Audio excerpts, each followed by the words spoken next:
J'ai des questions à nous poser et j'espère qu'on pourra répondre. Dans le bien-être, la bonté, la sincérité, la propreté d'esprit, la salubrité mentale. Venez répondre à nos questions. C'est très important. Ma première question est celle-ci. Pourquoi le traitement entre Africains n'est pas toujours agréable? D'abord, je voudrais commencer par dire, l'Afrique n'est pas une unité. D'accord? Sur le plan culturel, mental, psychologique, l'Afrique n'est pas une unité. Beaucoup de personnes, vous verrez sur Internet, dire en Afrique comme ça. C'est telle histoire en Afrique. Les problèmes comme ça chez les Africains, ce n'est jamais vrai. C'est souvent peut-être chez vous. Ok? C'est chez vous que c'est comme ça. Ce n'est pas en Afrique en général. Je sais que, bon, c'est facile de dire en Afrique pour avoir plus de gens qui regardent. Mais pour la plupart des cas, c'est souvent chez vous que les gens sont comme ça. D'accord? On va se mettre d'accord. Il y a des endroits en Afrique où c'est complètement différent. Il y a des endroits où ça se ressemble, sur le plan régional. Ici, on va parler particulièrement pour ceux qui se reconnaissent. Donc, quand on dit généralement, ce n'est pas pour dire vous tout le monde. Ok? C'est pour dire pour ceux qui se reconnaissent dans ces histoires. On a besoin de votre implication. Ma première question est celle-ci, encore une fois. Pourquoi on traite les Africains différemment quand ils viennent dans un pays africain voisin? Un Africain qui quitte un pays africain, et on part sur le plan régional, vous allez dans un autre pays ailleurs, à partir du moment où on reconnaît votre voix, on ressent une différence dans l'accent, dans l'intonation. Directement, le traitement change. Parce qu'on sent que vous êtes vulnérable. Vous n'êtes pas chez vous. On ne vous parle pas avec autant de respect, généralement. Pas avec autant de considération, d'estime. Parce que vous n'êtes pas chez vous. Pourquoi les Blancs, excusez-moi, je le dirais comme ça, pleinement et ouvertement, reçoivent un traitement différent? C'est très facile d'aller ailleurs se plaindre, crier au racisme quand les choses ne marchent pas, quand nous ne sommes pas d'accord avec certaines politiques. Mais qu'est-ce qu'on fait chez nous à la maison? Pourquoi est-ce qu'un Africain qui va dans un pays voisin ou un pays ailleurs est traité différemment que ne serait traité un Blanc qui arrive dans un pays africain? Pourquoi l'Africain est plus ou moins rejeté ou au moins accepté avec beaucoup de réserve par rapport à un Blanc qui vient, couramment accepté comme Muzungu, Mundele, Mulungu, peu importe? Comment est-ce qu'on peut prétendre s'aimer ou se valoriser en tant qu'Africain si l'impression qu'on a premièrement c'est le rejet, le manque d'acceptation de nos frères. Bah, écoutez, l'Africain m'appelait Africain mon frère, n'est-ce pas? C'est général, les Africains généralement s'appellent mon frère. Je suis certain que vous avez déjà été confronté à une situation où une personne étrangère, un caucasien ou peut-être quelqu'un de différent vous dise c'est ton frère? Non, c'est pas mon frère, mais bon, on s'appelle mon frère dans ce cadre-là. Qu'est-ce que le mot mon frère veut vraiment dire? Est-ce que le mot mon frère détient la même valeur qu'ailleurs? Est-ce vraiment sa vraie signification? Ou c'est simplement un mot qu'on utilise pour embellir la relation sur le plan platonique, sur le plan superficiel? Pourquoi quand un Africain va dans un pays étranger, africain, en général, voulant épouser une Africaine dans ce pays, la première chose qu'on dit à la fille, pourquoi tu veux de cet homme? Surtout quand il n'a pas d'argent, ok? Quand c'est quelqu'un de normal, un monsieur qui reçoit un salaire tout à fait normal. Dans tout ce pays, il n'y a pas d'homme, tu n'en as pas vu, c'est vrai? Dans toute ta tribu, il n'y en a pas. Dans le pays, il n'y en a pas. Prenons un exemple stupide, ok? Je ne voudrais offenser personne en tout cas, mais prenons un exemple, ok? Un Ivoirien va épouser... Je ne donnerai pas d'exemple, pas pour vous vexer, je comprends tout à fait, ok? Pour vous comprenez exactement ce que j'essaie de donner comme message. Pourquoi on lui dit, dans tout le pays, tu n'as pas vu d'homme? Il y a seulement celui-là que tu as vu. À moins que ce soit un riche, un millionnaire en dollars. Alors là, ça ne pose aucun problème. Mais quand c'est un blanc, ce n'est pas un problème. Là, on ne demande pas. Pourquoi tu n'as pas choisi un homme ici ou une femme chez vous à la maison? Pourquoi tu vas voir ailleurs? Quand c'est un blanc, ce n'est pas un problème. J'ai été confronté à une femme il y a une année, je crois, très intelligente apparemment, mais qui me disait... dans son pays, on n'accepte pas les mariages avec des étrangers, tout ça. J'ai posé la question très gentiment pour savoir mais pourquoi. C'est une Érythréenne. Elle me dira, c'est parce que ma nation a connu beaucoup de difficultés, on a perdu beaucoup d'hommes, alors pour garder l'intégrité du pays, on essaye de se marier entre nous et tout le reste. Mais après, elle me racontera une histoire de sa copine avec son mari américain. J'ai dit, ah ok. Donc curieusement, quand c'est un blanc, là, c'est pas un problème. Quand c'est un noir, là, c'est tabou, c'est inacceptable. Mais quand c'est un blanc qui vient épouser, là, c'est pas un problème. Là, on ne pose pas de questions pour savoir... Quel paradoxe! Comment peut-on se lever sur le plan international et réclamer des droits si nous sommes incapables de nous réserver à nous-mêmes des droits les plus élémentaires? Le droit de regarder ailleurs, dans un pays voisin.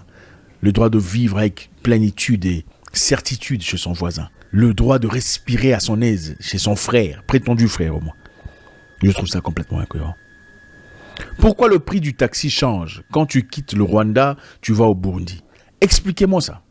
Tu quittes le Cameroun pour aller au Bénin ou du Bénin au Cameroun. Pourquoi le prix du taxi change? Pourquoi? Pourquoi le prix des oranges change quand un Africain quitte un lieu pour aller ailleurs, dans toute sa généralité? Je sais que ce n'est pas partout en Afrique, mais pour la plupart d'endroits où j'ai été personnellement, beaucoup aussi d'ailleurs ici. Je sais qu'il y a des endroits où j'ai vu, ne vous en faites pas, hein, j'ai vu un endroit en Afrique ici où on peut laisser sa chèvre dehors sans se soucier de vol. Comment vous appelez ça chez vous? Cabri, dehors, le soir, sans difficulté. Est-ce que c'est faisable chez vous? Point d'interrogation. Vous pouvez dormir la porte ouverte sans difficulté. Moi, j'ai vu des endroits où des gens dorment la porte ouverte parce qu'il fait chaud. Tout le monde dort dehors parce qu'il fait tellement chaud. Mais dans sa généralité, pourquoi? Parce que ces endroits n'ont peut-être pas été affectés. Pourquoi le prix change? Pourquoi le prix du pain change quand on entend le son de ta voix, l'intonation? Pourquoi le prix du taxi change? Pourquoi le prix des habits change? Et toutes ces personnes prient. C'est ça la réalité, pour la plupart des cas. Et ne venez pas ici me dire, ouais, prier, ça ne veut pas dire... Non, c'est l'hypocrisie. C'est du pharisianisme. Pourtant, quand vous allez en Europe, dans les lieux prétendus racistes, le prix de l'orange est identique pour le blanc et pour le noir. Le pain coûte 2 euros pour le blanc, 2 euros pour le noir. Ce n'est pas 2 euros pour le blanc et 7 euros pour le noir, comme on le voit dans beaucoup d'endroits sur le continent. Serions-nous en manque d'intégrité? Est-ce que ce serait injuste de dire que nous n'avons pas d'intégrité? Nous ne sommes pas droits, nous ne sommes pas corrects. Pourquoi quand vous dealez avec des gens, vous êtes souvent obligé de vérifier que le montant est correct? Vous donnez de l'argent à quelqu'un pour acheter quelque chose, vous allez vérifier pour voir si vraiment c'était ça. Ne me dites pas que ça se passe partout. C'est vrai, pour remplir une règle, il faut certainement qu'il y ait des exceptions. Mais regardez la moyenne. C'est alarmant. C'est alarmant. Numéro 4. Pourquoi quand un Africain arrive quelque part ailleurs, il a des problèmes de crédibilité par rapport à un Européen qui arrive pour les mêmes histoires? Quand un Africain présente des idées pertinentes, des choses cohérentes, on veut savoir ce qu'il a fait comme étude, n'est-ce pas? Comme formation. Il a été où? Qu'est-ce qu'il a eu comme tout ça? Qu'est-ce qu'il a comme papier? Mais quand c'est un blanc qui vient, ça ne pose aucun problème à personne. Ça ne dérange personne, n'est-ce pas? N'est-ce pas? Syndrome du white savior, c'est ça? Quand un Africain apporte des idées, des pensées claires pour améliorer la situation des gens, créer, je sais pas moi, j'ai vu quelque part ici en République démocratique du Congo, un jeune homme très brave, courageux, qui s'est réussi aux États-Unis, venu dans son pays natal, accompagné de quelques amis ghanéens, ont connu des difficultés incroyables pour instaurer leur système d'opération, création de maisons à bas prix pour équiper, pour aider la population. Qu'est-ce qui leur a été demandé? Ah, vous savez, le projet est très bien, mais pour commencer ce projet ici, il faudrait payer un certain montant de taxes. Ensuite, il faut encore payer un certain montant de taxes à notre bureau tel et au ministre, oui, évidemment, pour que, votre dossier soit accepté. Attendez, c'est nous qui investissons.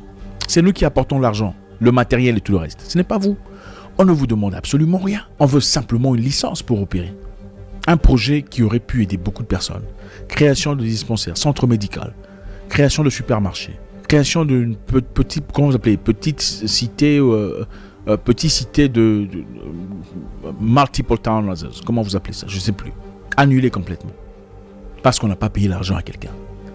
Mais ces personnes sont les personnes qui remplissent les églises. Comment vous expliquez? Moi, ça me dépasse.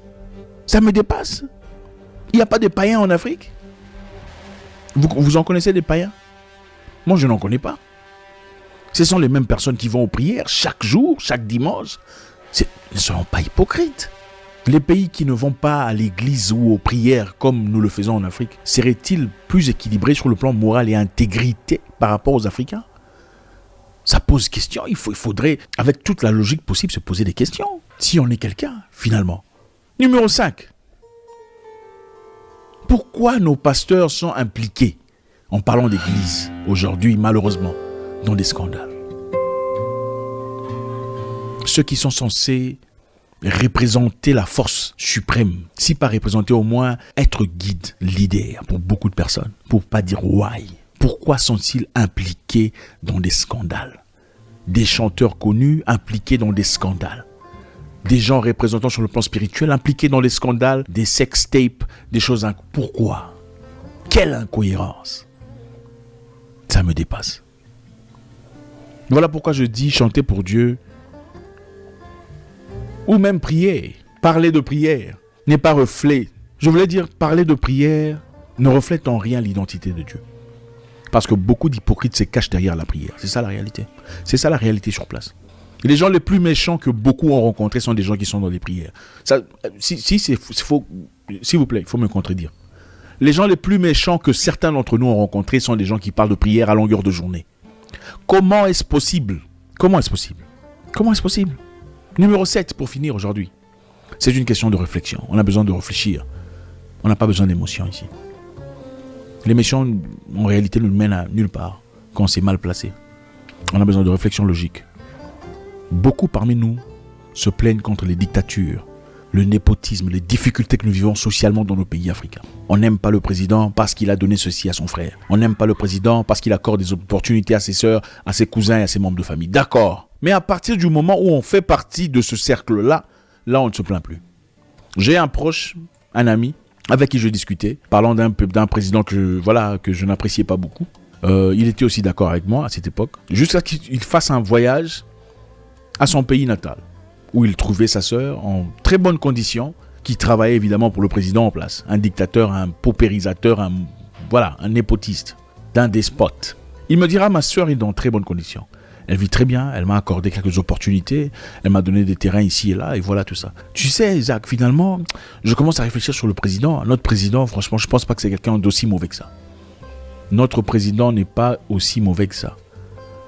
Retournement de casaque, de veste, emphatique, incroyable. Donc, on se plaint quand on n'est pas impliqué, mais à partir du moment où on bénéficie, on gagne de l'argent, on a des avantages, là on ne se plaint plus. Quelle incohérence! Donc, on se plaint quand on ne fait pas partie du cercle qui bénéficie des avantages du système. Là, on se plaint. Là, on est activiste. Là, on se lève. Là, on discute. J'en ai vu beaucoup ici crier. Oh, tout ça, machin. Le président et tout ça. Mais à partir du moment qu'ils sont retirés, ils sont repris autour du président, bénéficient de certains avantages sur le plan financier. Ils oublient complètement leur combat. Au revoir, le combat. Au revoir. Comment est-ce possible? À qui peut-on faire confiance sur le continent? À qui peut-on faire confiance sur le continent? À qui peut-on ouvrir son cœur sincèrement, sans avoir peur d'être trahi? Comme Lumumba, comme Sankara et beaucoup d'autres. Merci de votre réflexion, les amis. C'est toujours avec beaucoup de plaisir. J'espère vous parler encore très bientôt dans une nouvelle vidéo. Au revoir.